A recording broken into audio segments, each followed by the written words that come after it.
everyone. This is Judy, your EJ Strong intern, and today I'll be walking you through the components of a community hazard assessment, as well as how to fill out your hazard assessment form. The hazard assessment helps us better understand the hazards that may affect our community, and we'll be using our PLA tools to help us identify, prioritize, and characterize the hazards that may affect your community. During this video, I plan to cover the definitions of the terms on the hazard assessment form, briefly review the PLA tools that will help us fill it out, and we'll run through an example that will help you fill this form out yourselves. If you would like to follow along, the blank hazard assessment form is labeled Attachment 15 on page 8 of your hazard assessment package that is available at our EJ Strong community website at this link below. So to start, let's take a look at the hazard assessment form itself. Along the top here, we have characteristics of hazard, elements of the characteristics of the hazard, an analytical description of the hazard, and exposure variables in the form of 2 questions. How will it affect me, and how will it affect my community? So running down the left side, we have a few terms we can use to describe hazards. These characteristics are a good starting point for a community hazard assessment because they help us better understand the hazards that may affect us. Remember that a hazard is a natural or man-made event that has the potential to cause damage and impact people. And the hazard assessment can be a great tool to use for us to better understand hazard events themselves before we get into vulnerability and capacity. I'll run through each characteristic, starting with cause/origin, which means where the hazard originated and what prompted it to form. Then there's force, or the strength or energy of the hazard event. Warning signs and signals, or the signs and signals that a hazard is likely to happen. Forewarning, or the time between warning and impact. Speed of onset, or the rapidity of arrival and impact of the hazard. Frequency, or how often a hazard occurs at a given location. Period of occurrence, or the particular time of year or season a hazard normally occurs. And duration, or the period of occurrence the hazard is felt in terms of days, weeks, months, etc. As we start to fill in the form itself, if you get stuck or feel like you're needing more information, remember the PLA tools we learned about in the first workshop can be used with others in your community or the EJ Strong group as brainstorming tools, and they can be very helpful in identifying, prioritizing, and characterizing hazards. While I won't go into these in too much detail now, you can find detailed descriptions of each on pages 13 to 24 of your hazard assessment package. And just to jog your memory, these include timelines, mapping, seasonal calendar, trend analysis/historical transect, ranking/scoring, problem tree analysis, Venn diagram, and storytelling. So next, we'll start filling out the hazard assessment form, and I'll be using wildfire as the focus for this exercise. If your community experiences multiple hazards, you may want to fill out a couple versions of this form so you can really hone in on each hazard. The ranking/scoring PLA tool is a great tool to use to decide which hazards you want to focus on if you aren't sure where to start here. So starting with the cause/origin of wildfires, some things that come to mind that start wildfires are lightning, drought, accidents like an out-of-control campfire, and even arson. So we'll just jot those in the first box here. For the force of wildfires, we think of the extreme heat, the actual burning of the land, and the amount of ash that comes from the fire. For warning signs and signals, we can think of event indicators like rate of fire spread or presence of fire whirls, climate indicators like excessive drought, or human indicators like Smokey the Bear, or alert systems from local governments. The forewarning of wildfires is relatively short compared to something like a hurricane that you might have a week to prepare for.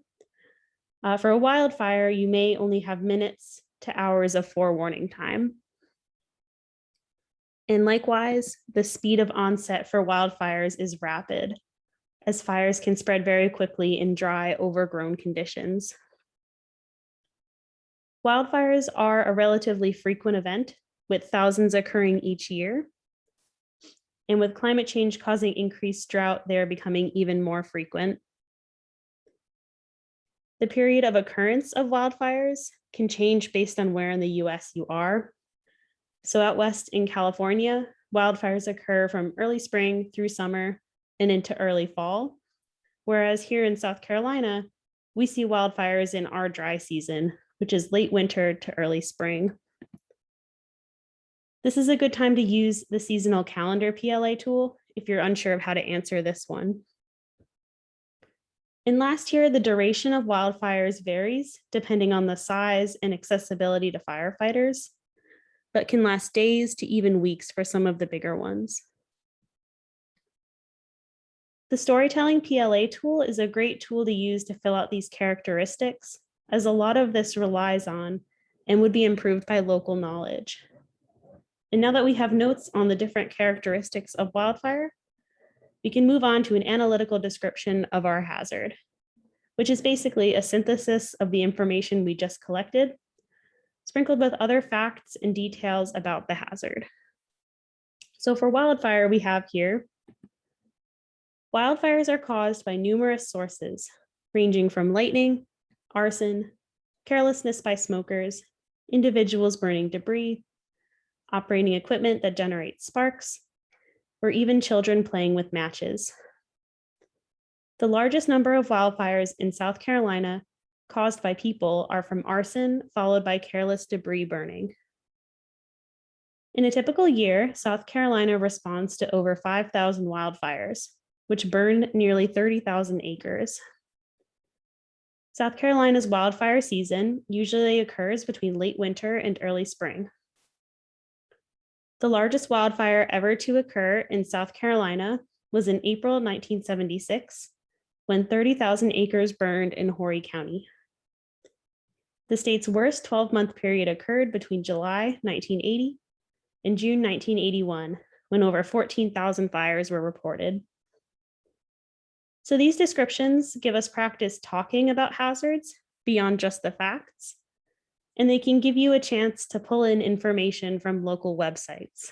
For instance, this pulls pretty heavily from the South Carolina Emergency Management Division website. So the last part of this form are the two exposure variables, which again come in the form of two questions. How will it affect me, and how will it affect my community? This is the part of the form that allows us to apply the facts we've gathered to ourselves and our communities, with the bottom line being how the hazard can affect human life. PLA tools like storytelling, problem tree analysis, mapping, and trend analysis can be great to use for this part of the form.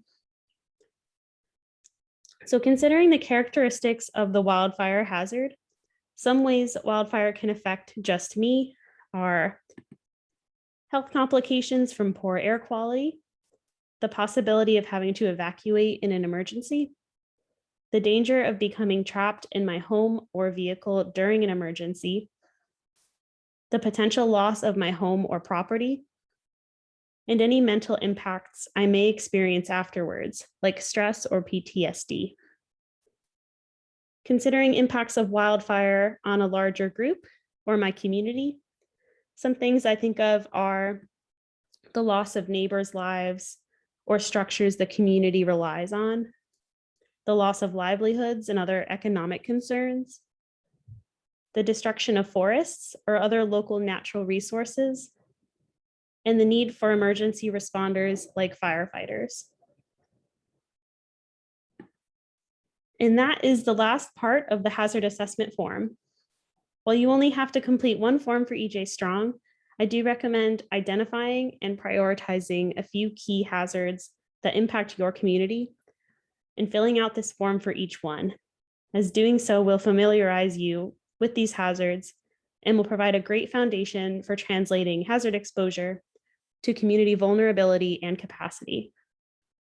Thank you all for your attention, and we ask that you have this form filled out and return to us before the next webinar. As always, please reach out with any questions, and I'll see you all at our next meeting. Thank you.